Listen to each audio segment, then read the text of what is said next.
dealing with the biggest story of the millennium. Visits to planet Earth by alien spacecraft, successful cover-up of the best data, bodies and wreckage, for 58 years. The bottom line is I don't believe the claim of the Air Force that all sightings can be explained. This is the biggest secret in the history of the human race, and particularly in the history of modern government. We are being engaged as a planet and as a species by other beings.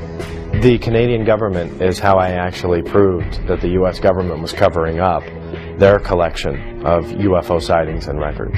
America and Britain have made it very clear to a lot of countries who have the same sort of sightings and the same resources that this is something that they better not let out, not until we say it's okay. If we would get off of this ego trip, this Western scientific ego trip, we would not become the virus of the universe that we are. Nobody really wants us out there. The dependence on oil could be ended overnight. We're being slowly conditioned to understand that there is life outside this planet and that we probably live in a universe and a galaxy teeming with life. I had my own UFO sighting and said, well, case closed. There's nothing like seeing one for yourself to end the debate. I'm absolutely sure that we are not alone in this universe. We invite you now to come with us upon a great and wondrous journey, an adventure perhaps into your very own past, present and future. See and hear the real stories, and most importantly, be introduced to the actual individuals who have volunteered to come forward to speak the truth.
Do flying saucers exist?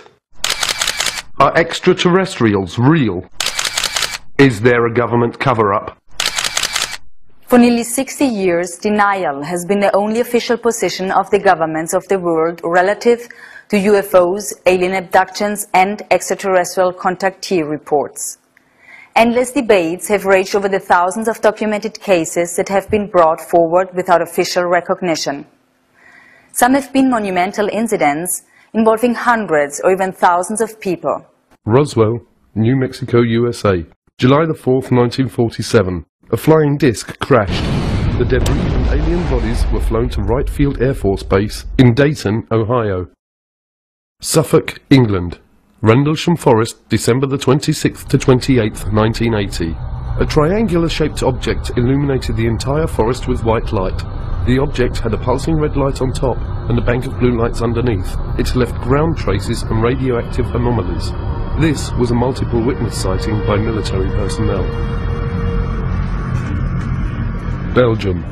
The Belgium Wave, October 1989 to 1990. Hundreds of reports of lighted objects frequently described as enormous and triangular in shape. Air Force F-16s chased many of these objects. The Belgian government cooperated with civilian UFO investigators. Arizona, USA. The Phoenix Lights, March the 13th, 1997.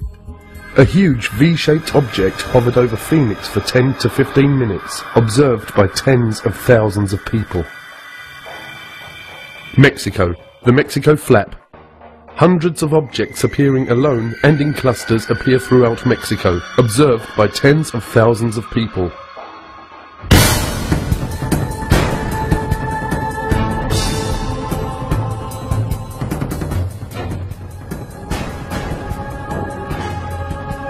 Flying saucers are real. On the black vault, you can download documents that prove that the United States Air Force bases have been breached by UFOs, their restricted airspace, that missile silos have mysteriously been shut down due to UFOs hovering over the base. I think you download that and you read it, you conclude, yeah, okay, UFOs pose a national security threat to the U.S. government. And in '52, I was an 8th grader and old enough to read for myself the big scream headlines that July about UFOs flying over the nation's capital and the Air Force planes not being able to catch them. They're there and they're paying attention. Incidents happened in the Soviet Union before it collapsed. Incidents happened all over the northern U.S. at ICBM bases, where they came down, hovered over the silos, played hell with the electronics. Pictures were taken. Hundreds of witnesses watched them. It's highly classified. You'll never hear that, except from whistleblowers and big mouths like me. Well, while I was attending Northrop Aeronautical Institute and working for Douglas Aircraft in El Segundo, California, I had heard about George Adamski, and one of the Sunday newspapers, he had his story and his pictures of contacts, plus pictures of his ships. Well, I had, by that time, seen so many during the day and the night that I felt I would like to go up and meet this gentleman. On the weekend, he would entertain people who would come to see him, military people, engineers, scientists, people from all walks of life. He had taken some beautiful pictures of the scout craft as well as the carrier ships. I went up to see him. He had a 6-inch telescope that he used to take the pictures of the flying saucers. And in using that scope, when I finished, I was just about to take my eye off the eyepiece when there was a blue-white streak that went by, and I jerked my head up to see if I could see it, and I didn't. And I looked at his 15-inch telescope dome, which was a couple of 100 yards from his house. And there was a big flare-up blue-white light, and then it kind of closed back down. No noise. First I thought it was an explosion, but it was a little slower than that. And there was an elliptical flying saucer. It looked to me like it was hovering above the ground. So I heard it increase its frequency, and it got brighter and brighter, and it was really pretty hard to look at. And it shot straight up until it looked like one of the stars. If you've ever been to Mount Palomar at night on a dark night, boy, they're big and bright. And it stopped for an instant, and then it shot over the horizon over San Diego. We have more than one witness who have been involved in the tracking of these objects on radar. You know, many people say, well, look, if this stuff was real, why are there no radar reports? I said, we have them. We actually have the radar tapes from the FAA. This is not just UFOs, and this is not being visited by guys from other planets. I was to learn later that our security, our intelligence people, our military people concluded and learned we were not merely dealing with interplanetary visitation. We were being visited by guys from other star systems, which technologically, you know what that means. They're not just from another planet like Venus or Mars or somewhere. These guys are from other stars. I'm convinced after studies since 1958 that the evidence is overwhelming that planet Earth is being visited by intelligently controlled extraterrestrial spacecraft. In other words, some UFOs are alien spacecraft. Most are not. I don't care about those. Most isotopes aren't fissionable. I don't care about the ones that aren't if we want to build a reactor. If somebody who had the clearance to carry nuclear weapons or launch nuclear weapons saw these objects over a nuclear facility and reported it and have documents to prove it happened, this is dispositive. That's what someone who is wanting to look into this, who says, well, could this really be true and I don't know about it? They need to look at that, and we've assembled it. We have a 600-page book of top secret documents and the transcripts of these witnesses. We have videotapes. So I began watching the newspapers for any newspaper reports. I started buying magazines that had a UFO article in the magazine and collecting these, and from those I would get names and addresses. And I often called the people who wrote the articles to get them. Then I'd go interview those people myself, and if they took pictures, I'd try to get a copy of the picture, and frequently did. And then I began trading the pictures that I already had with other people that had pictures to get more pictures, and eventually built a library of pictures, probably the largest in private hands in the world. Is over 4,000 pictures of real UFOs. Now, if I can collect that many alone, as a single individual, working by myself, how many pictures do you think the government has got when every government employee is a potential investigator? Every agent on trained investigator, all collecting and contributing to the government file. They must have hangars full of pictures. What Air Force Manual 10-206 says is that a U.S. Air Force pilot who sees a UFO has to report it in a particular way and manner. They outline in this form exactly how to report it. They say list the size, the shape, direction of travel, how big the object was, what were the wind conditions like. And you go through this big form and say, you know, your UFO sighting. The manual then goes on to state that you have to forward this to the NORAD installation. This is that one Air Force base that claims, oh no, we haven't collected these things since 1969. The problem is this form was last updated in October of 2004. In 1977, I proposed and became director of a proposed extraterrestrial communication study done in conjunction with the Jimmy Carter White House. Jimmy Carter, of course, had a close encounter with a UFO in the company of 10 members of the Leary, Georgia Lions Club in 1969 while he was running for governor of Georgia. While he was governor of Georgia in 1973, he had filed an official UFO report. It's now on the internet so everybody can see it. The 1976 U.S. presidential campaign was extraordinary because it was waged between Jimmy Carter, on the one hand, he's had a close encounter, and the first campaign waged on a platform which included a disclosure plank of sorts. Jimmy Carter was asked on various occasions, and this is documented, once elected, would he open up the extraterrestrial UFO files, and he said yes, he would. We have over 450 military and intelligence witnesses. They range from generals and brigadier generals to air traffic controllers and strategic air command personnel in the Air Force to civilian people in the FAA, the Federal Aviation Administration, to astronauts and cosmonauts. And it's an enormous database of people who have up close and personally seen UFOs or worked in those projects in their capacity as a government or military person. Even with the massive amount of pressure governments can exert to maintain the ongoing cover-up, people continue to come forward and tell what they have personally experienced. Like that, 15 miles in a fraction of a second.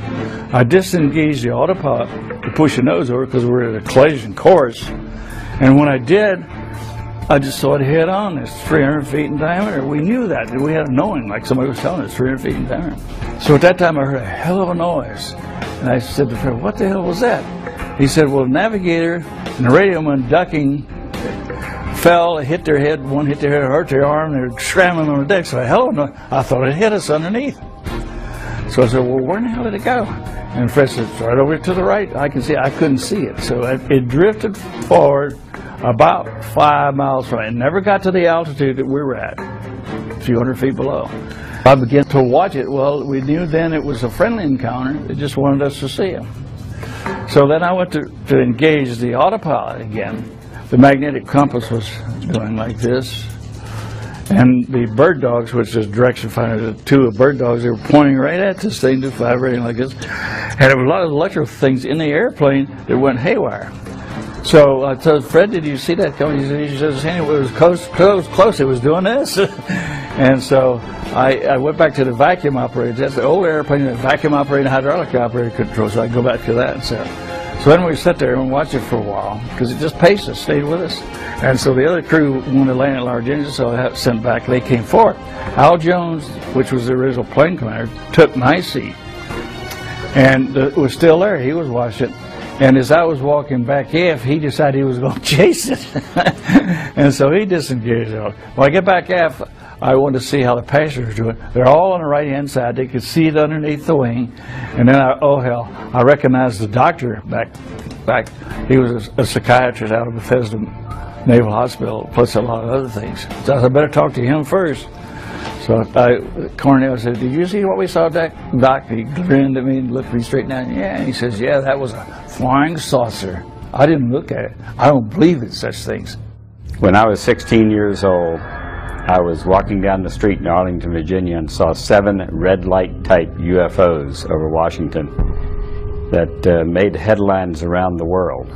And since then, I've seen 8 alien vehicles on 8 occasions. The sightings I've had are more things flying right by or bluish-green orb things. I've had 5 sightings.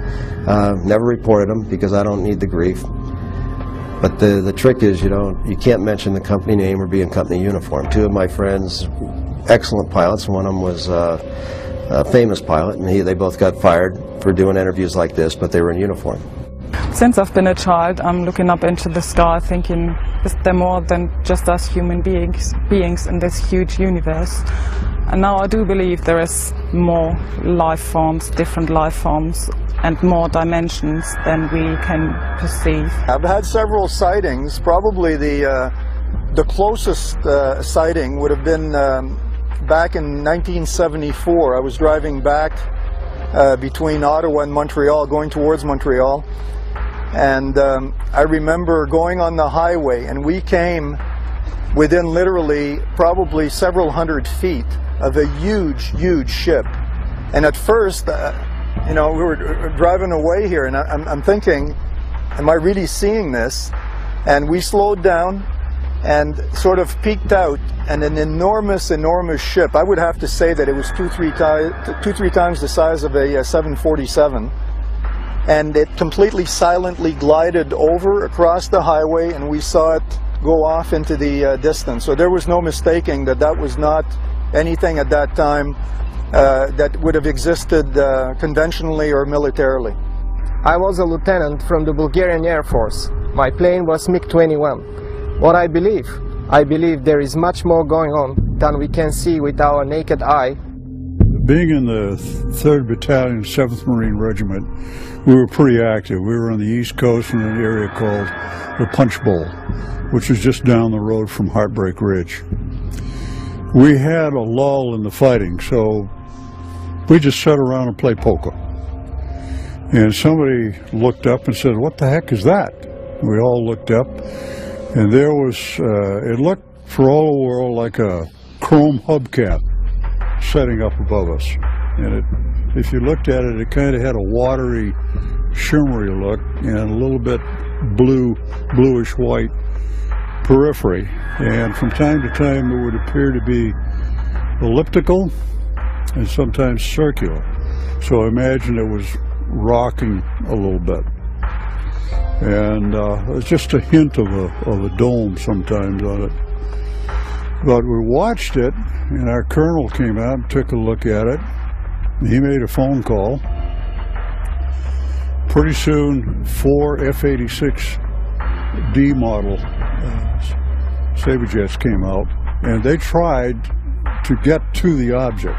And it appeared that they hit some barrier that you couldn't see, because they would stall out and do a 1.5 turn spin and then pull out at the bottom. Flying saucer finally decided to leave and got very, very bright. And it was pretty difficult to look directly at it. But it rose straight up and it went through the overcast. Now, when it went through the overcast, there were 3 black rings that radiated from the flange of the craft and went from the flange of the craft all the way over the horizon with no sound at all. And what it looked like was somebody dropping a pebble in a glassy pool of water, and the rings were spreading out. In January of 05, 5:24 in the evening, I was driving south on Interstate 25, south of Denver, and I see this black object coming up the road, above the road, in the sky. And I thought, that's curious, what is that? As I get closer, as we close, I see that it is a solid object. I thought it might have been Canadian geese for a start. I thought it might have been a piece of plastic blown up in the breeze like a kite. But I could see it was a solid object. It was not affected by a breeze in any way. It was flying on a straight course. It looked black. It may have been some color, but because it was silhouetted against the sky, it looked very dark. It looked like a plank. It looked like a board, an oblong shape. It was bizarre. It had a couple of little bumps on the leading edge on one end. I thought, well, if it's just junk, that would be random, perhaps. It certainly wouldn't be symmetrical. And I looked out the other side, and sure enough, it had the identical bumps on the other side of the leading edge. So it was an anomalous object. Could I identify it? Heck no, I couldn't relate to it. It had no sweep back, no anhedral, no dihedral, didn't have any external power plants, no wings or no tail, empennage, flight control surfaces or probes. A search of the term fast walkers on the internet immediately reveals references that fast walker is a code name used by various government agencies to refer to UFOs, or, as they are sometimes called, non-referenced targets. Okay, that's holding pretty well. Craft that I recorded that did the 180-degree turn down on this portion of the screen, they're called fast walkers because of their speed. The whole episode took about half a second to perform or less. We're talking milliseconds. And that kind of lets you know that it's not an Earth satellite that we're looking at because it's moving so fast. Plus the fact our satellites don't change direction 180 degrees without changing speed or 90 degrees. And I have seen many of the shadows go up and do a 90 degree right across the screen. And sometimes you'll see 3 or 4 objects in formation, it looks like formation flying, and one will branch off to the left and one will go to the right. Somebody coined the phrase fast walker, and it's appropriate. The fast walkers are these very rapid moving electrogravitic and anti-gravity disks and craft of various shapes. The National Security Agency actually for a long time had called these ETVs, extraterrestrial vehicles.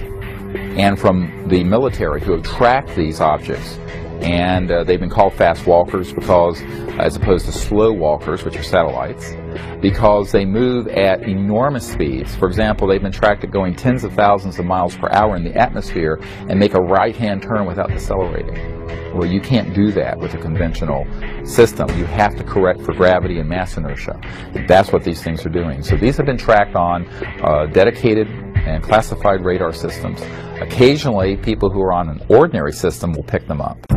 Today, the internet is literally alive with websites that are filled with detailed reports, many of which include convincing videos and pictures of unknown crafts and alien-like creatures. I live in Phoenix, Arizona. I am a sky watcher, UFO hunter. I have a website called seeingufos.com. I had an interest in UFOs my whole life, but officially got started on April 15th of 2004 when I walked my dog in the middle of the night, looked up in the sky and saw some strange lights. I've got over 200 UFO video clips on my website. I'm more interested in the day footage. Now the day footage is completely different because that's harder to dismiss, you know, so I would have to say every other month it seems like I'm catching something. And I go out every day, pretty much 6 days a week, a couple hours a day. You know, you add all those hours up and that's a lot of time just to catch one thing for 20 seconds. But that's more than most people see in a lifetime, so I think that's better than nothing. Well, I'm involved in the political resolution of the what we now call, I prefer to call the truth embargo that the government imposed on the facts regarding an extraterrestrial presence.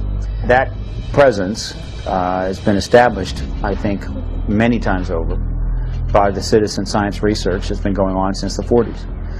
The government did studies, but they were primarily for show. And the issue, from a government standpoint, has been managed very intensely since '47, at minimum. Managed in the sense that the government was going to deal with it, but deal with it within the national security structure, and never acknowledge that there's anything to this. But in fact there is. I mean, we are being engaged as a planet and as a species by other beings, possibly multiple species. This has just been proven beyond any doubt at all. Anyone who reads the research who isn't compromised by being either an idiot or in the employ of the government management of the issue can only arrive at one conclusion. The evidence is overwhelming.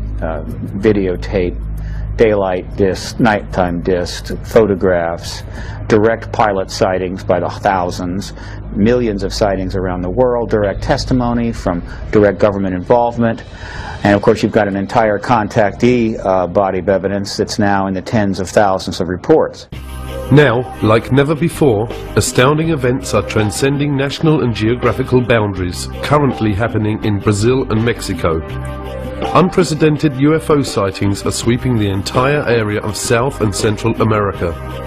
Does the key to understanding UFOs and aliens and their relationship with each of us lay in being able to simply perceive what is in a higher spectrum, like seeing the infrared range or other dimensional frequencies? Images gathered from infrared cameras in Mexico and the special cameras used in Brazil seem to indicate that the aliens in their crafts may in fact be all around us. Jaime Maussan is one of Mexico's foremost journalists. Internationally known and respected for more than 3 decades of journalistic work, his investigations and reporting in the UFO field have made him an icon to UFO researchers worldwide. Jaime's weekly network television show, 60 Minutes, in Mexico reaches millions of people each week and regularly carries segments on the subject of UFOs. This flap has been recorded in video. It means that we have evidence to prove that something is really happening in the Mexican Republic. The video camera had become the most important instrument to really capture this new reality. Even the Mexican Army, the Air Force in Mexico, recorded UFOs. That the video was given to me, and I released that to the world. In that case, that happened on March the 5th, 2004, the soldiers were able to record something that they couldn't see with their own eyes. And that's amazing. That was the first time someone recorded something that they weren't able to see.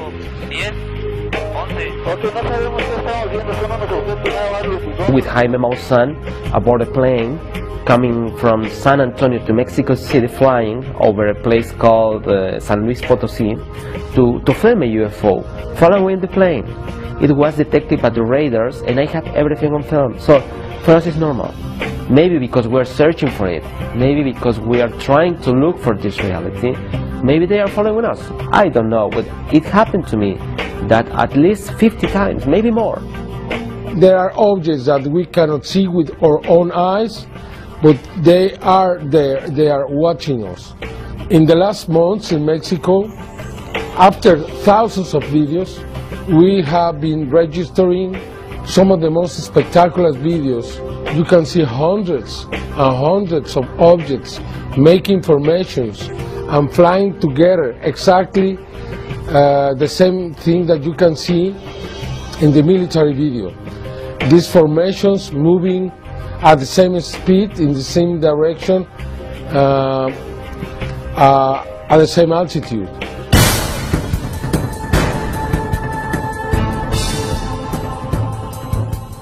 As the more one researches, the more one discovers that literally tens of thousands of very credible people of every age, occupation and nationality are claiming that they have had personal contact with either aliens or interdimensional beings.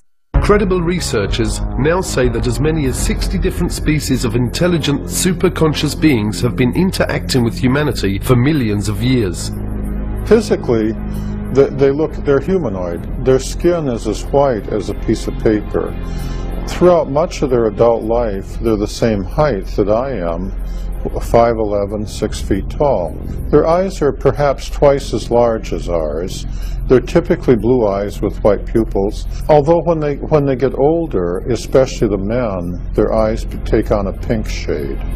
Their eyes stretch further around the sides of their head than human eyes do, and their ears and their nose are only about half the size of human ears and noses, and their ears lay back along the side of their head more than a human does. Their lips are not as prominent as humans, and they don't have teeth, they just have ridges, because they're plant eaters, they don't eat meat. How can we know for sure exactly how many extraterrestrial races are visiting us or interacting with humanity? I mean, there are different sources disclosing some of that information. I found none of the most credible to be whistleblowers, people who have worked in these various secret projects who in some way have kind of been given information that gives them an idea of exactly how many races are here. One of those sources is a sergeant who worked for 22 years in the Air Force, Clifford Stone, and he was involved in these top secret projects that involved the retrieval of crashed discs. And in that process, he was able to get quite a bit of information on how many extraterrestrial races are visiting us. And he came up with the figure of 57. Others have come up with slightly more. Another prominent whistleblower or a former employee of the CIA is John Lear, and he talks about over 60 races that are visiting the Earth. On one night, I saw between 200 and 300 different tall white individuals. There were so many I couldn't count them, lined up along the mountains to the east of, up along where the ammunition bunker was. On the night that the tall white lady known as Pamela was supposed to finish her final exam to be head of the technology transfer team to go into Livermore. In amongst those 200 or 300 tall whites, and that's just an estimate because I couldn't, it was a crowd of people and I couldn't count them all. There were also American Air Force personnel, nobody below the rank of colonel. There was like a 4-star general, a 3-star general. There were several of them. There were also several American government people in civilian clothing over there. Could it be possible that our universe is not only immense, but that it is full of life, and that there is a great diversity of this life spread throughout our own local galaxy and even our solar system? Equally outstanding is the recent revelation by the government of Brazil of their intent to turn over the official UFO files dating back to as early as 1954 to the people of Brazil. Well, the Virginia case is probably the best well-documented case that we have in Brazil and probably in the world. Yeah, you know that over 80 witnesses came forward, first-hand witnesses came forward during the first weeks, and they are still coming after it happened. During all these years, we still keep getting witnesses that come forward and tell us pieces of the big story that we know that comprises the capture of at least 2 alien creatures in the city of Virginia. We know for a fact, because we have it all documented, plus the witnesses have confirmed and cross-confirmed that one alien was captured in the morning of that day, which was a Saturday, about 10:30, by a fire department and some personnel from the army. Another creature was seen at the same day by middle afternoon by 3 girls.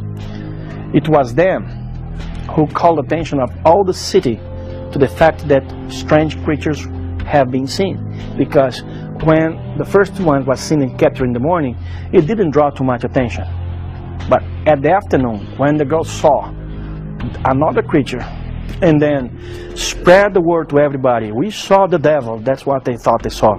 That night of the Saturday, January 20, 1996, that second creature, probably the same one saw by the girls, was also captured by a police troop, a police car, actually a military police car with 2 policemen inside. The one who was sitting in a passenger seat was Marco Elixerezi, and he was lucky enough to be the one who spotted the creature and grabbed it with his own bare arms, bare hands, got back to the car, put the creature in his lap, and took to the hospital. 25 days after that, he died on February 15 of some bacteria attacks, proving that his immunodeficiency system was absolutely destroyed. And army personnel and authorities kept it all secret for lots of time until the UFO researchers started protesting along with the press, and we did so much pressure that eventually information was released about it. The exobiological aspect, that the probability of life out there has actually increased over what it was in 1950. And the indication that there may be ways of traveling faster than the speed of light so that, hey, they can get here from there. Doesn't mean that they're coming in 5 minutes or they're coming every hour or every day, but you know, they might be able to traverse just huge distances in a period of weeks or months or something instead of spending hundreds or thousands of years. Well, look at the UFO sightings. Maybe they provide the answer that they are here. There was talk in the war room about a study that was underway. And this study became initiated in 1961 as a result of an event that occurred early February in 1961, where a flight of unidentified objects were flying from the Soviet sector to the east over the Warsaw Pact, toward the west over the NATO lines. These objects were very high, they were very fast, they were in formation, they appeared to be circular in shape, and they were obviously under intelligent control. They came in a formation of what appeared to be almost 100 of them. And they flew in formation at a high rate of speed from the east over NATO, over the Channel, southern coast of England, where they turned, flew north, and disappeared from NATO radar over the Norwegian Sea. We found out that the Soviets had gone on alert, the Warsaw Pact had gone on alert because they picked them up. All of our Air Force and radar sensory devices picked them up. NATO thought those objects belonged to the Russians. We found later that the Russians thought they belonged to us. Both forces were to find out later that they didn't belong to any of us, that they belonged to somebody else. And of course the big question is, who the hell do they belong to? Who are they? What are they? Where are they from? They demonstrated incredibly high technology. There were not jets. There were no contrails. They were circular. They were metallic. They were in formation. They moved, obviously, under intelligent control. NATO SHAPE, Supreme Headquarters Allied Powers, initiated a study in 1961, which was underway when I arrived in '63, to determine what the hell these things were. Some experts now claim that societies exist in our universe at every conceivable level of social and spiritual development. Societies and civilizations that express themselves in countless manners of physical forms and spiritual ways. Have great wars and conflicts occurred within our own solar system? Does our true planetary past include rebellions and disputes that have raged throughout our heavens? In our distant past, have massive spacecrafts rained destruction down from the heavens, ravishing continents and destroying advanced civilizations? Genesis 6:1. When men began to increase in number on the earth, and daughters were born to them, the sons of God saw that the daughters of men were beautiful, and they married any of them they chose. The historical record is plain. This has been a phenomenon that's been around since our recorded history. The Vedas, the Hindu Vedas, which are among the oldest writings in the world, talk about the flying Bhyamas and how that they were used to launch weapons and blow up cities and all this stuff. You know, again, we've got Ezekiel, and it just goes all the way back. So they've been here all along. If their game plan was like an Independence Day type invasion where they're going to blow up everything and eat everybody or whatever, it would have happened long before now. My main question was, is God out there too? If God's on this planet, is he out there too? And those questions were answered by reading the Bible. And that really set me on this journey to understanding the abduction phenomenon. What is the reasoning for this? Who's doing this? And all of those questions that we all ask. We think of aliens and we think of angels as, you know, divine beings that we have no idea of and we don't see, we don't communicate with on a daily basis. But it is not only the Bible and other holy works that are filled with references to UFOs and extraterrestrials. Drawings, paintings, stone carvings, and even coins reflect strange humanoid-like creatures and their flying crafts. Serious researchers now say that the real question is not whether there are abductions occurring, but are the abductions to help or to harm us? And the Greys were authorized to, sort of like a Noah's Ark, to develop a full genetic and DNA bank of all flora and fauna on this planet so as to replant it centuries down the road after the catastrophe. Can you imagine any president, whether it be Bush or Clinton or whatever, standing before the public and saying, yes, I am aware that we have this joint program with some aliens to upgrade our biological computers, to build better bodies to house our souls in future incarnations. They can't talk about things like that. He wouldn't be able to do the job we hired him to do. What we know of the reptilians by a number of abductees, contactees, and also whistleblowers is that there seems to be a lot of evidence supporting the existence of this race of beings on the planet for thousands of years. In other words, that we might consider them to be an indigenous Earth species, an advanced non-human species that has lived on the Earth for thousands of years and actually may have played quite an important role in the genetic manipulation or engineering which supposedly has happened when it comes to humanity. There are various groups and individual species who from time to time come and visit this planet, zoop around, and I think that to try to ascribe any one particular motive to them is tantamount to us looking up at the air at a Boeing 767 aircraft and saying, are those people good or bad? You know, you just can't ask that. It's a group of people, a group of intelligent beings. Some of them are good, some of them are not so good. But I will say this, I don't think there's any reason for great fear and anxiety. Most recently, two new terms have emerged that also describe human-alien interaction. The most widely used is the word experiencer for those who have had some sort of experience, good or bad, and participator, which has been coined to explain the cases where the individual may have been an abductee originally, but has transcended that situation by now volunteering to participate with his abductors.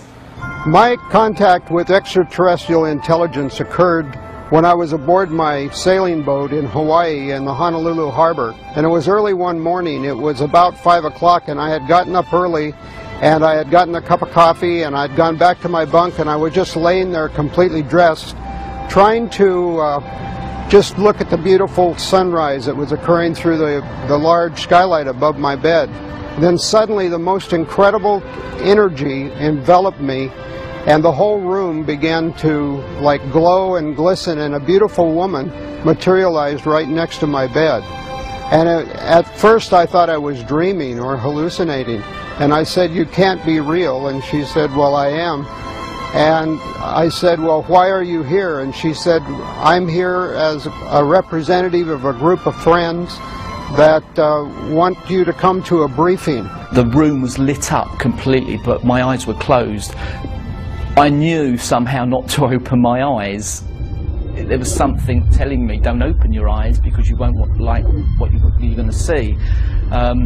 Eventually I did open my eyes because I could hear noise in the room. There was like scuffling on the floor. I opened my eyes. There were three small grey beings with big black eyes and big heads and very skinny spindly limbs. They pulled me up out of the bed, and then with one behind me and one each side of me holding my elbows, walked me towards the window. And I'm thinking, well, the windows are closed, guys, so you better open them before we go any further. So there was this rationality and irrationality going on at the same time.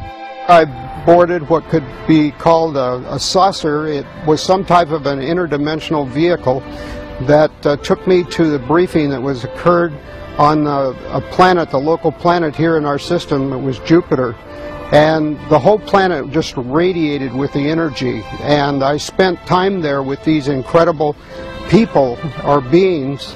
And I got a glimpse of mankind's destiny or future as it was possible. And as we approached the window, I closed my eyes. And as I did, I felt this stickiness. It was like, it was a stickiness and a feeling of something being pulled very slowly across my face. It wasn't painful, it was just very, very weird. The next, I opened my eyes because I felt cold, I felt wind on my face, and I was aware that I was now floating outside of the window, 3 stories up, looking down at the car park with a very bright light above my head. I couldn't really see what was above my head. I was just aware of this very bright light. One little grey on each elbow. I was aware of them, and we floated up into the craft. And people have said, well, then you were abducted. And I said, no, I went very willingly. And they've also asked, how can you tell if you were to meet an extraterrestrial? And I would have to say the energy field. Because when they're in your presence, they absolutely resonate at a frequency that's so much higher. And it can only be described as, dealing with them could be described as ecstasy. I had been taken in the middle of the night while I was asleep, and I was asleep through the whole thing until all of a sudden I felt some pressure going up my nose. And it startled me so much that I opened my eyes. And when I opened my eyes, I saw this large-headed being with gray skin, large black eyes, and small other features that was looking down at me. And he had long fingers that he was using to hold this instrument that he was using to shove up my nose. I feel knowledge is power. And someday, maybe next week, maybe tomorrow, maybe 5 years from now, we're going to get all of the proof we need that somebody exists. Hey, an ET might show up and I might actually get an interview. The point is that the more we know about this subject, then less legend can take over. If you see a craft hanging near you, don't get out of the car, don't stop the car, don't see what's happening. If you see one coming towards you, you don't have to be an abductee if you don't want to be. They go away, evidently. We have tens and tens of people telling us, said, I don't want to do that anymore, and they let them go. What we call abductions, or certain categories of abductions, took place as a result of an authorized genetic upgrade of the human race, trying to get us out of our warlike ways and ecologically ecocidal ways. The indigenous reptilians seem to have a very strong interest in the biosphere of Earth being stable, that it's not jeopardized unduly, and some who have kind of analyzed what the reptilians have been doing or had some kind of interaction believe that this is because the reptilians view humanity as a resource, and they don't want that resource to damage itself or damage the biosphere. They had about 18 scientists that all had been working on the project, various stages of the project, gathered around a big oval table in the Los Alamos headquarters with Edward Teller, the head of the Atomic Energy Commission, sitting at the head of the table. One of the aliens on the opposite side of the table from my engineering friend put in a white shirt and slacks so he would look less alien, but he still had his alien bigger head, bigger eyes, black eyes. And he was sitting in the conference, and the only people that he could understand everybody else because he was telepathic. And the only way he could communicate, though, was with the science that he had developed with my engineer friend to answer the question. But here's a man, an alien from another planet, sitting in a conference in 1968 in Los Alamos headquarters on the progress of learning how to bridge the gap between the alien technology and ours. They were going to suggest to the American generals additional technology exchange projects, and I think they were using me as the test guinea pig to take me on board the scout craft, and then they could test my reaction to what I was impressed with and what I wasn't with. My life changed, and I was never ever quite the same. So the study itself was not as complete as it could have been. They concluded what they wanted to conclude. One, there was not a threat involved. Two, they weren't the Soviets. Three, the evidence was overwhelming. They were extraterrestrial. Four, there were 4 groups involved. 4 different groups. And they were all humanoid, but they were not human. Only one of the 4 was what we considered to be human. One group out of the 4 looked so much like us. I mean, almost identical to us. They could have put on these guys could have put on a suit and tie. And for the females, because we encountered some of them as well, they could have put on a dress, suit and tie, coat, jacket, sit down with you, next to you in a restaurant, sit next to you in a theater. You'd never know. Sono persone come noi, che hanno un corpo come noi. That have a body like ours. In questi UFO, And these extraterrestrial che io prendo poi quando parlo, vehicles, lo prendo in senso largo, cioè anche delle persone che o sono dentro he says, I'm using this in a large sense. Or the people are inside the craft. ma questo è molto molto difficile pensarlo, oppure comandano, ma sono distanze enormi. Se si fanno vedere da noi, mica c'è un pianeta che è a 1000 chilometri da noi, se no a 1000 chilometri ci sarebbero già arrivati. But they make themselves seen and known to people on Earth. Quindi è molto ragionevole che siano dentro. So it's probably logical that they're inside a craft instead of coming from somewhere else without a craft. E quindi sono persone come noi, composte di una parte spirituale, che la chiamiamo anima. Gli UFO, io non ho mai parlato con un UFO, non ho avuto... He says they would have to have a soul like we ma do. che abbiano anche un corpo, devono averlo un corpo. They'd have to have some kind of E body. se no sarebbero angeli. Otherwise they would be angels.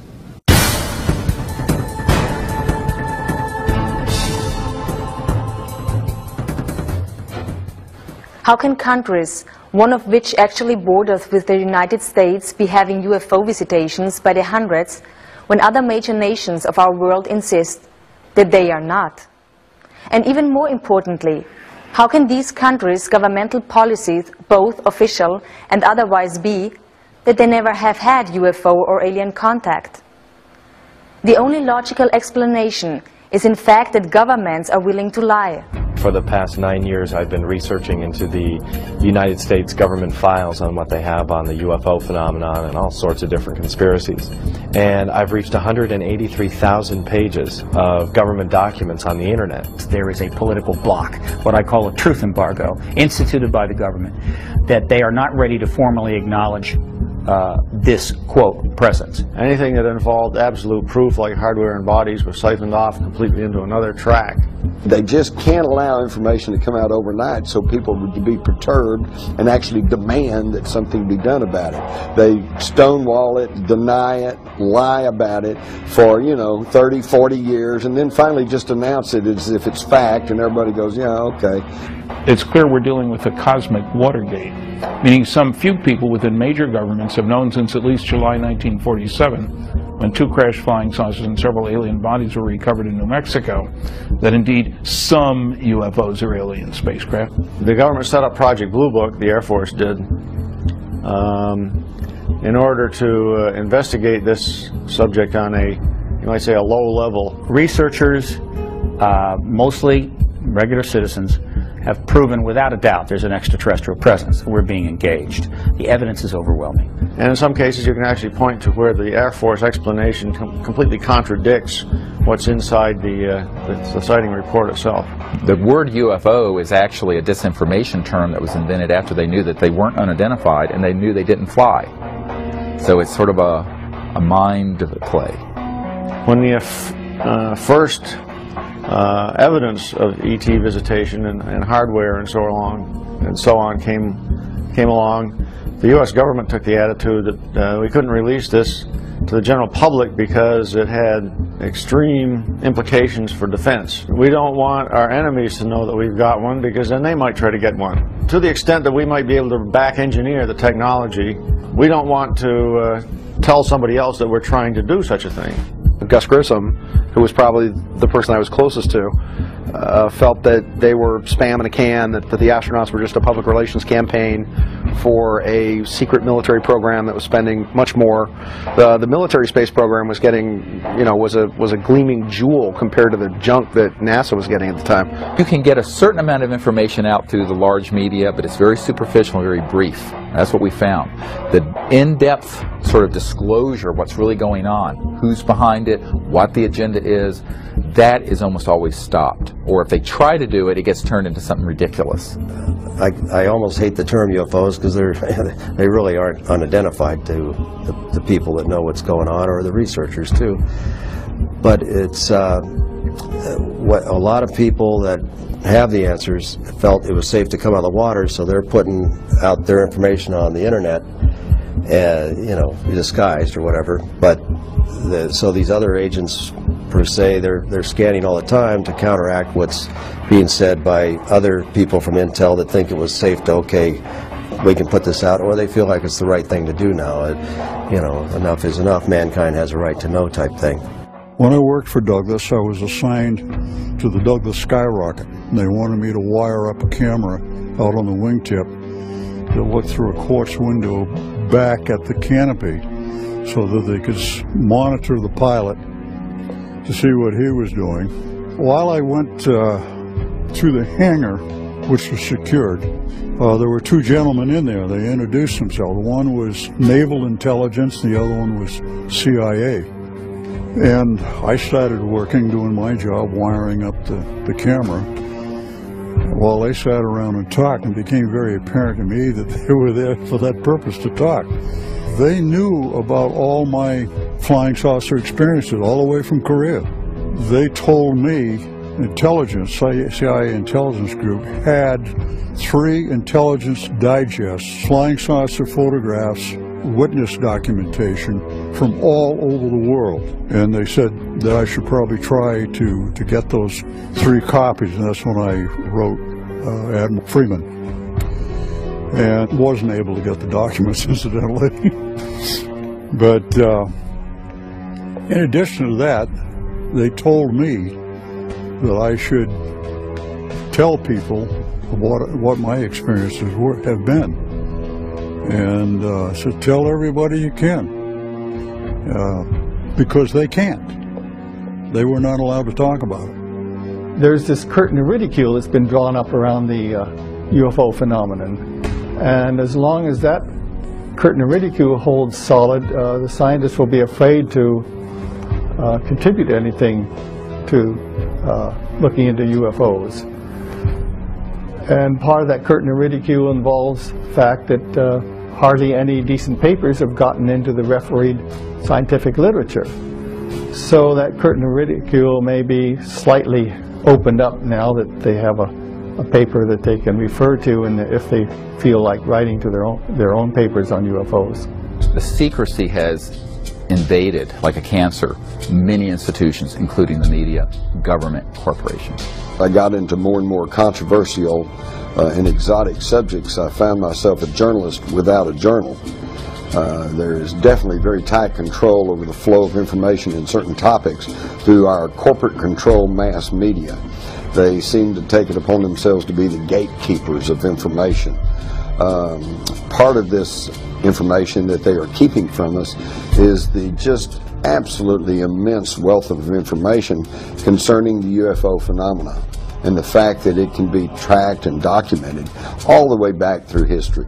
The only institution that is more corrupt than what I'm describing as this rogue transnational kleptocracy is the major media. Worse than the Congress, worse than the White House, worse than anything at the normal level of clearances at the Pentagon is big media. Big media does not report the truth about these things because they are not free to. And we think in the United States and in the Western world we really have a free press. We have a free press on everything that's not important. On the really important issues, it's very controlled. And this is the most important issue. This is the biggest secret in the history of the human race, the known modern history of government. And they have cooperated with keeping this secret. How is this cover-up contained and maintained through international borders? And if it is, are their motivations the same? The best guess is that since America has such overwhelming economic power, the only worse thing than America being mad at you is for America to ignore you. There are so many countries, economies depend on America that I think that they take their orders from America in some ways. When it comes to the cover-up, I think that's one of them. The U.S. government is not only pressuring Brazilian government, but it's making pressure over almost all countries that are somehow aligned politically aligned to the United States. Now, all South America, except maybe for Chile and Venezuela, who has Chavez, who's a rebel, all the rest of Latin America is very aligned to U.S. politics. So all these countries will do just exactly U.S. President tells them. It is keep this under wraps. Recent media polls show that over 100 million people in the United States alone believe that there is some form of extraterrestrial life. 45% believe that the Earth has been visited by extraterrestrial beings.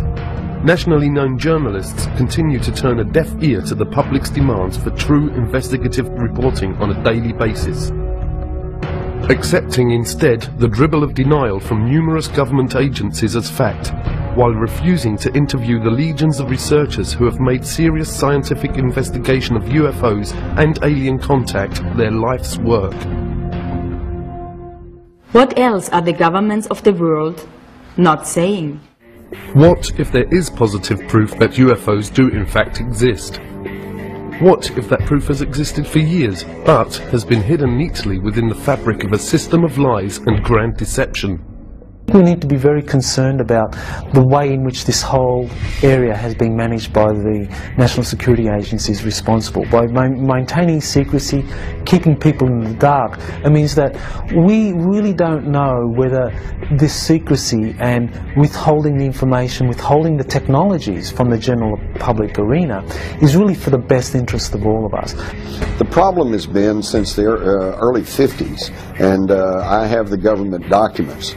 The United States government has instituted a policy of denial and control over the information.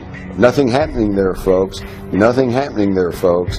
And if somebody persists in saying, but I saw it, then they're ridiculed. You've got a screw loose. Something's not right with them. This is absolutely just unconscionable in a country that pays lip service to freedom and individual liberty, because there have been so many people whose lives have been wrecked, whose families have been wrecked, because of this policy of denial and ridicule over a phenomena that has happened worldwide for centuries. Disclosure has a very defined definition. It means the formal acknowledgement by the governments of the world of the extraterrestrial presence.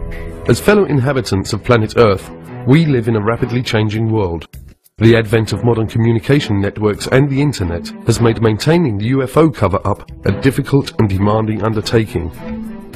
Brian Vike of HBCC UFO, it's the #1 UFO website to send information to. Him and Rents and UFO Casebook are the 3 places that I always send my footage to, because they will only put verified sightings on their site. They just won't put junk up there. And I know they get over 3, 4, up to 10 million hits a month. For over half a century, the United States, Great Britain, and a host of aligned countries have been able to maintain a vast web of secrecy over what is actually happening worldwide relative to aliens, or what are generally known as EBEs, extraterrestrial biological entities. But that is rapidly changing, and disclosure, the lifting of the truth embargo, is now taking place. I'll be getting over 500,000 hits this month, but the interesting thing about that is that a couple of thousand of those hits each month are from the military. As far as sharing information on the internet, that is the best way to do it, and probably the safest way, only because I know I've sent DVDs to people and they haven't received them. And I would email them and say, look, I'm going to send you a DVD, can you analyze it for me and let me know what you think this is? And 2 weeks later they'll email me and say, I never got it. I'm just waiting for that day when they come knocking on my door and want to talk to me about it, but until that day, I think they know who I am, I think they know we're here, I think this is the way it's going to be done from here on out. Because the military definitely doesn't want to talk about it anymore. Because everything at night to them is a flare or an airplane. On the contrary, we have all this evidence that shows otherwise. Like the dawning of a new day, the internet is quickly sweeping away the darkness. The truth will not be stopped.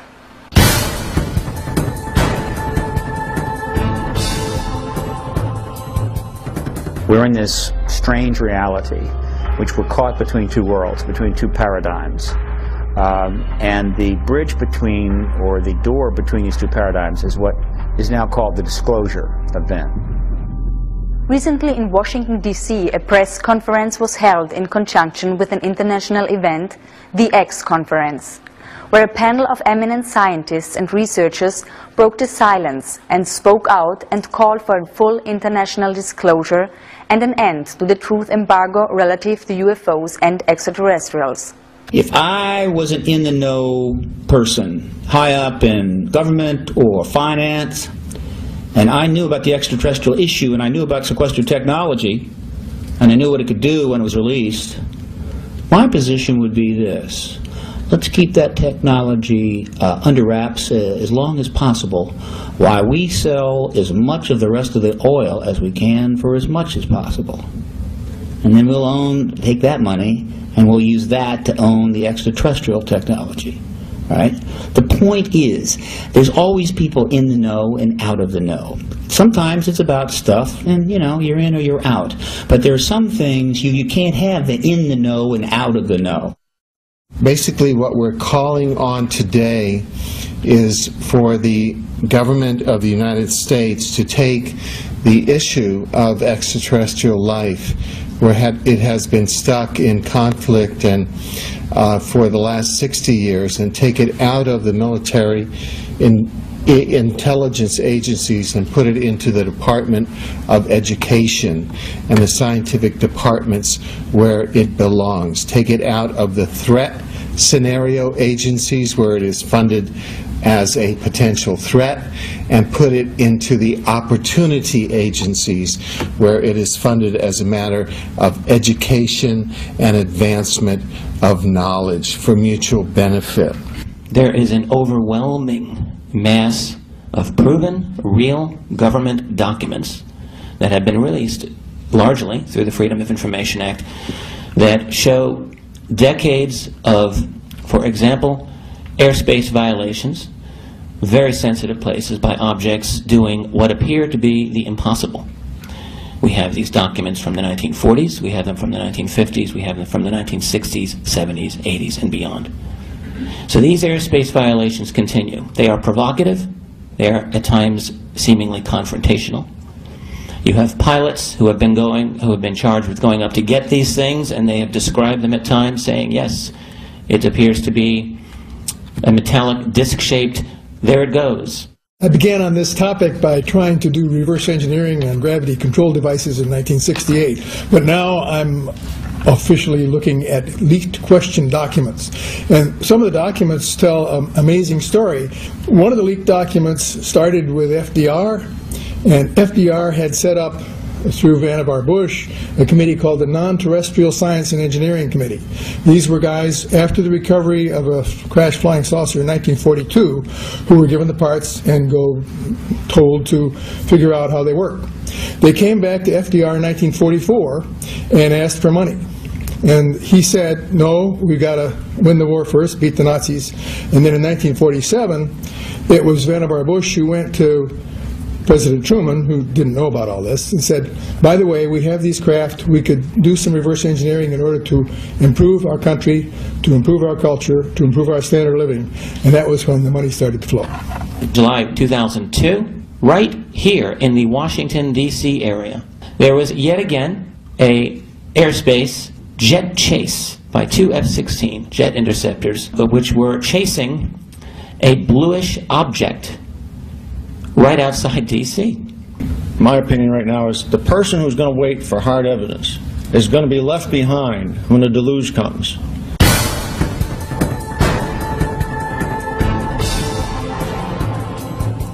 Exopolitics offers a bridge out of the permanent warfare state, the permanent warfare economy, out of the permanent warfare industry, into transforming the permanent warfare industry into a cooperative, peaceful, space-age society, integrating with universe society. So I began to look outside of the kind of conventional sphere. I began to explore theories for what it is that really is driving international politics. And so then I came up with this area of an undisclosed extraterrestrial presence that is kept from the general public. So that really did help me understand what was going on and what is driving international politics. What's important is the structural blinders and the structural belief patterns and the structural paradigm.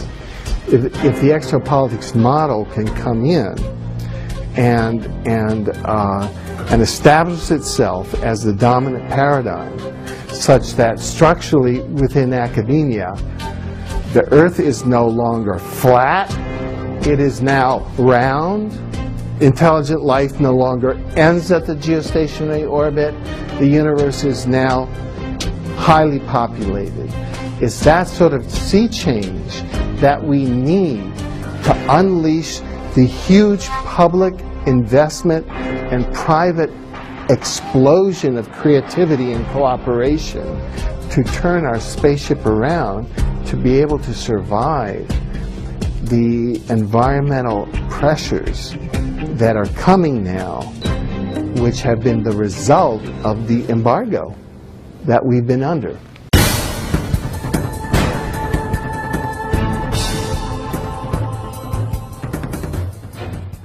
Are we, the people of Earth, on the verge of technological destruction?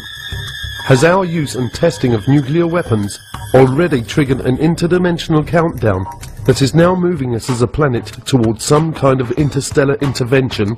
Even though there's clearly no evidence, I want to emphasize this, that these extraterrestrial civilizations are hostile towards us, I think they're very worried about our hostility. I always turn this on its head, because most of these sort of documentaries are always like alien invasion and all this stuff. No. The issue is that, you know, if they were hostile, we would know it by now. It's clear to me that what's going on is that they're very concerned that at the time that humanity reached the ability to go into space, early space exploration, 50s, we also had already developed weapons of mass destruction and thermonuclear and hydrogen bombs and stuff. And that the coincidence of that, the coming together of those two things, put a big red flag over Earth. And so if you look at the databases from the 50s, 60s, 70s on forward, not only in the United States, but in Great Britain, in the Soviet Union, in China, that wherever we had space, aerospace, and nuclear facilities, there were a lot of these so-called UFOs being seen. These groups that are interested in us, at least seem to show some benevolence, I think would probably step in and keep us from blowing the hell out of ourselves, if push come to shove. The onset of the whole UFO phenomena beginning about 1946, 47, and that I don't think it's coincidence that that coincided with our development of nuclear weapons. And I think that out in the universe, they were horrified. They said, oh my God, the kids have found the matches.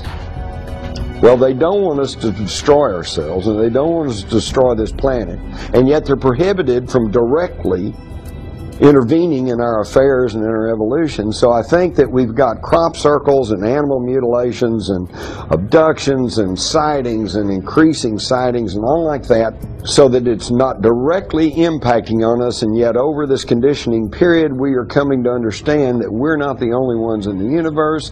And I think they're trying to kind of boost us up the evolutionary ladder so that we can grow to be full-class members of the intergalactic community instead of destroying ourselves through our petty bickering wars and nuclear holocaust. Like the dawning of a new day, the internet is quickly sweeping away the darkness. The truth will not be stopped. We're now seeing this wall of censorship cracking apart in the United States. Just recently we had a major TV network special, and I found it absolutely amazing because Peter Jennings of ABC just very matter-of-factly told a national audience that the Robinson panel of the 50s and the Operation Blue Book, Project Blue Book of the 60s were not really scientific-based investigations. They were just public relations efforts to try to get people not to be thinking about UFOs. So in other words, all you folks out there who are old enough to have seen all the newspaper reports on the Robinson panel and hear what Blue Book said, it was just hogwash. Never mind. The non-human intelligence presence has been here for a long time. That Colonel Philip Corso said there are 57 different races, and that some accords were made to talk about their presence, whether it be Hollywood, movies, or whatever, including the ABC special, that if it isn't done soon, they will probably do it. Extraterrestrials are not a national security issue. They're an educational and social issue for our society, and they may be a spiritual issue. When I retired from the military, I went to work for the Federal Emergency Management Agency, and I worked with them for 14 years. So I've got 42 years of government service behind me, and throughout all those years I had the very highest security classification you could have, top secret. When I was in NATO in 1963 through 1967, I had cosmic top secret, which was and still is the highest level of security in NATO. That's how I got involved in this crazy UFO field. Through the 50s and 60s and 70s, we referred to aliens as extraterrestrials. But now that science has been catching up with us to a certain degree, we have changed our definition of an alien. It's probably more accurate to call them extra-dimensional beings, because that would explain their ability to traverse vast distances. They operate in more dimensions. I mean, even the current theoretical model of the universe is upwards of 30 dimensions. So we're living in a multi-dimensional universe, and so it's not uncommon to theorize that we're going to encounter beings that operate in more dimensions than we do. And that would explain a lot of the phenomenon related to UFOs, how they're able to appear and disappear, move very fast, do all the things that the ETs go, walk through walls, have remarkable psychic abilities, and sort of communicate telepathically. It would really go a long way to explaining the phenomenon surrounding it. What looks like magic to us can really be explained through extra dimensionality. Are any of us really prepared for the kind of paradigm shift that would come with not just disclosure, but with contact and communication with intelligences from other worlds? Is it possible that as a species we have reached the point that our minds actually filter and generate acceptable constructs, which all too often become our day-to-day realities? There is so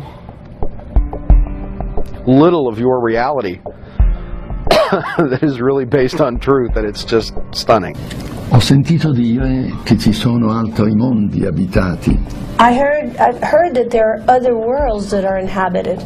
E Padre Pio rispose. And Padre Pio answered, E che vorresti che solo noi, in questo piccolo pianeta che è il nostro mondo, amassimo Dio, ma ci saranno tanti altri mondi nei quali ameranno il Signore. Would you believe that it would just be our tiny world that would be giving glory to God? There has to be many more worlds, many more planets that exist with inhabitants that would be giving glory to God. It is not just us. If I told you that, you know, the very nature of the moon and Mars and most of the planets in the solar system is being kept from you for specific reasons, to make you think that you're completely alone and that these planets can't be colonized. Back in the 50s, the big question was, do they come from Mars or do they come from Venus? And by the 60s and 70s, we had gotten a little more sophisticated in our intellect and our thinking, and the question became, well, do they come from Alpha Centauri or Zeta Reticuli 4, you know? Well, and then now we're up to today, and we've got even more sophisticated, and now the question is, do they come from another planet, or do they come from another dimension? Or are they perhaps time travelers? Do they come from another time, okay? And in my study of all of this, I have kind of come to the conclusion that the answer is yes. The more you know about this field, it becomes almost paralyzing, because the more you know, the less you know.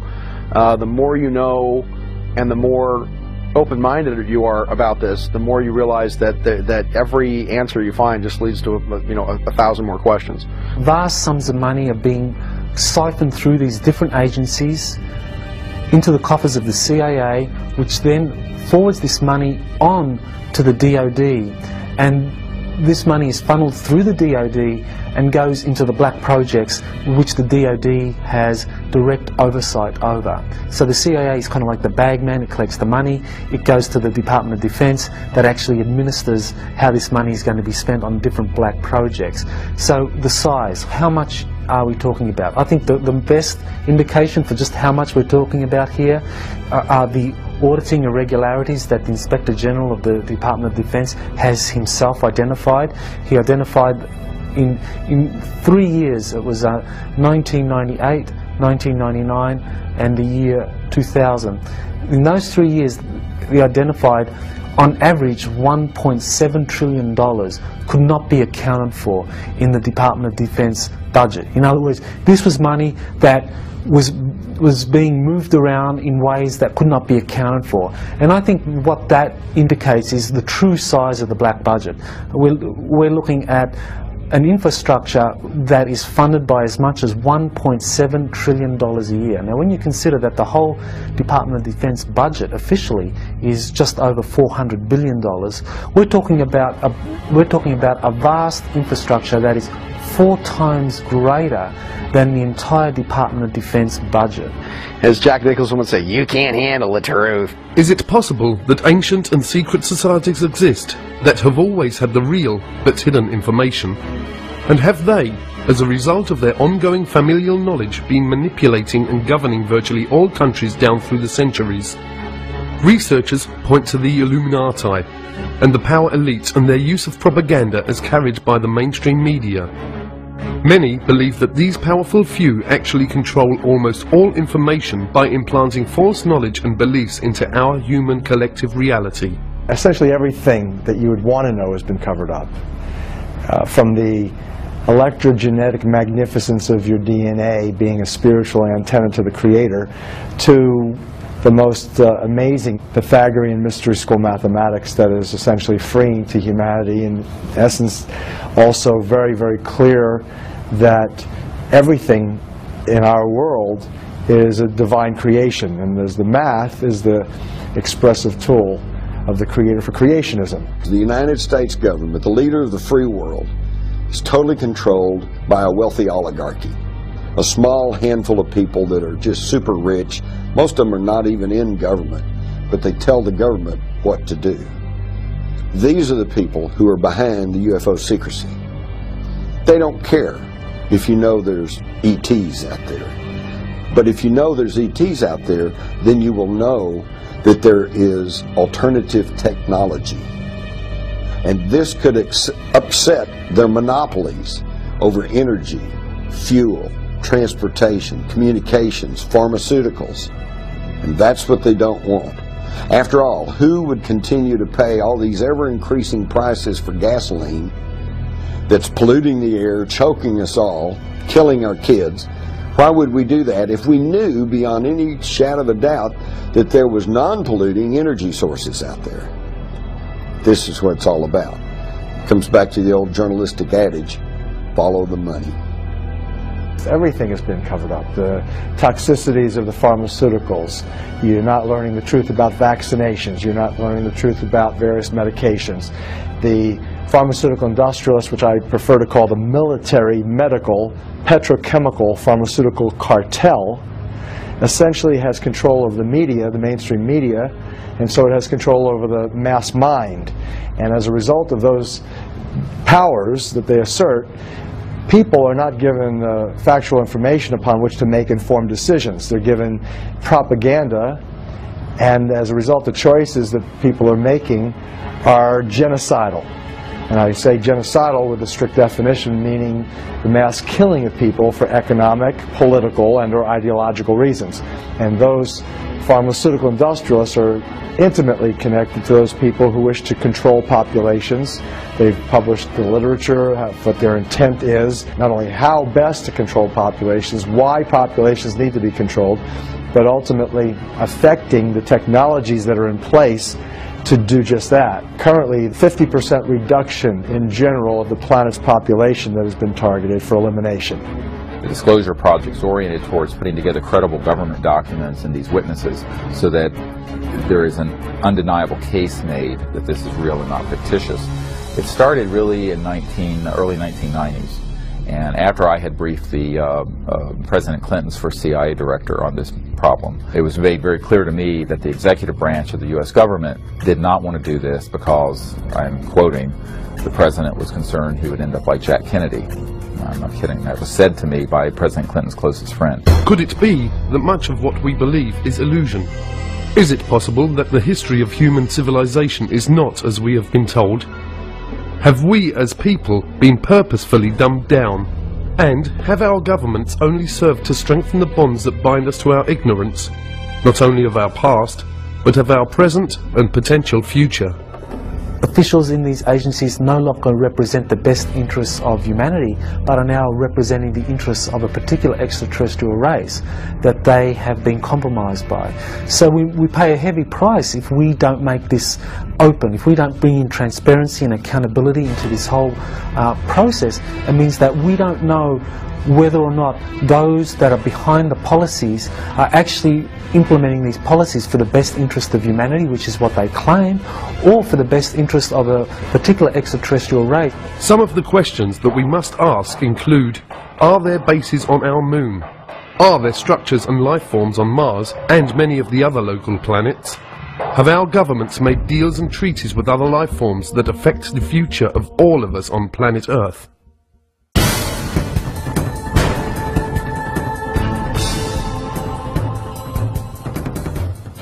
These people will continue zipping through our atmosphere, checking nuclear plants and so forth and so on. They have never been hostile. They pose no air security problems, whatever. The Air Force knows this, and the Air Force has made statements to that effect, that UFOs pose no threat. They are here. Not just the Greys, but the others who look and act like us. Perhaps they are here to instruct us, to help us safeguard our planet. Definitely rules and regulations that govern everything. And the councils have the history books of all of the planets and all the records. So when a planet reaches the point that it can support life, that's a very momentous time in the history of that planet. At that time, the planet is given its life charter. We're dealing with a big, big story. It's not just them. As I said, if it was that simple, it would probably been out some time back. It's really about us. It's who we are, what we are, how we came to be, and where we might end up going sometime. Life is never allowed to just simply spontaneously develop. That if it did, it would be very chaotic. If we could integrate, I call it the spiritual, but the esoteric or whatever, I mean true esoteric. I don't mean religion necessarily, because there's a difference, I think, between religion and spirituality. To produce a thinking, intelligent human being would have taken millions more years if it was happening by normal evolution than it would have taken. And it would still not have got to the point we are now. They create life on other planets because this is the way they were created, by what they call the archaic ones, the ones from the very beginning, have been doing this forever. Mankind was developed as a species, as a spiritual being, and I think we've gotten so far away from who we really are that it's very hard for us to go back there and digest that maybe we have cosmic brothers and sisters. We fight among ourselves for diversity. I mean, if anybody walks in here and looks totally different, we fight among ourselves. Now I'm thinking, oh my God, what are the ETs that are involved thinking about the way we handle ourselves with people that are so different from us? They're probably scared to death to appear because of what we might do to them. We have not handled diversity very well. Yeah, one day I would hope that the people of Earth would stand up and extend their hand in friendship to these people. We have never done that here on this planet. You know, we've shot at them. We've done everything. We fire radar, we fire lasers, everything. We need to say hi. There are other extraterrestrial groups who are human-looking, such as the Pleiadians, the famous Pleiadians of Billy Meyer and others, and they are much more intent on trying to assist humanity to become free of this kind of manipulation from other races that really try to use humanity as a resource. Let's think about it. You can't say, whoopee star kids, these wonderful advanced children have been transformed by contact from people from the stars, when in the same breath you say there's no such things as UFOs. The question of UFOs and extraterrestrials, most people just think is something entertaining. In reality, it's something that is central to how we're going to be able to go forward as a civilization, because that issue involves sciences, technologies, energy and propulsion systems that could give us a whole new civilization. It's terribly important the whole thing come apart, because it's all one package and it's part of our bright and very, I think, hopeful future. And I think of these star kids growing up and being our leaders, our presidents, congresspeople, senators, university professors, leaders in medicine and science and so forth. I think what brilliant and expansive future we're going to have, but we have to get from point A to point B. And this cover-up is just stultifying us in a very painful way. Is it possible that an intergalactic federation exists, and that this collective of different member beings are in the process of offering the people of Earth membership in a federation of planets? Most importantly for all of us and our children, some of these researchers say that acceptance of their invitation to federation membership would end all war, starvation and dependency upon fossil fuel-based energy systems for our entire planet. Part of the problem with the UFO cover-up coming apart, you've got to uncover the whole thing at the same time. You can't half uncover. And people who try to only look stupid. Degli extraterrestri le fanno per noi specialmente. But they're doing it for us. They are praying for us.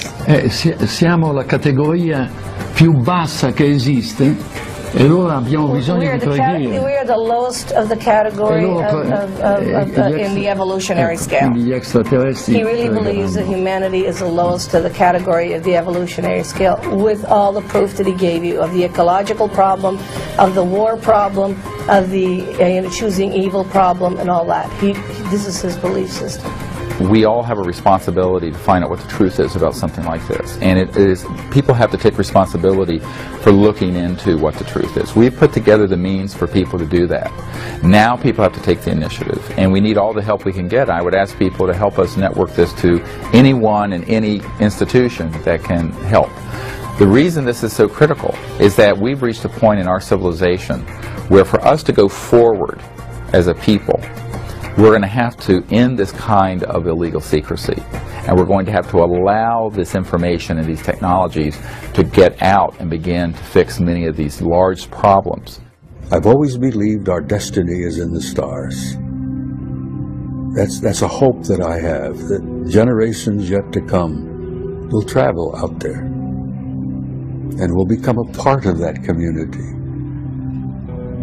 That's a dream that I won't live to see, but It's a dream I hold dear, that we'll make it, that we will survive as a species, because I think we've got some, I jokingly say we have some good friends in high places.